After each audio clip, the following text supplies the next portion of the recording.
بسم اللہ الرحمن الرحیم۔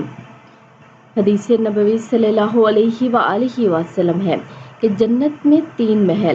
رسول اللہ صلی اللہ علیہ وآلہ وسلم نے فرمایا کہ نمبر 1 میں ذمہ دار ہوں ایک محل کا جنت کی ایک جانب میں اس شخص کے لیے جو جھگڑا چھوڑ دے اگرچہ حق پر ہو، اور ایک محل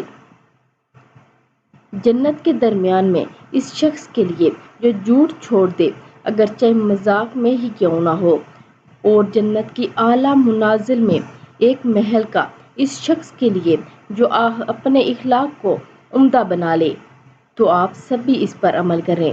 اگر آپ میں سے بھی کسی میں یہ برائی ہو تو وہ اسے چھوڑ دے، اللہ رب العزت اسے اس سے بہتر عطا کرے گا۔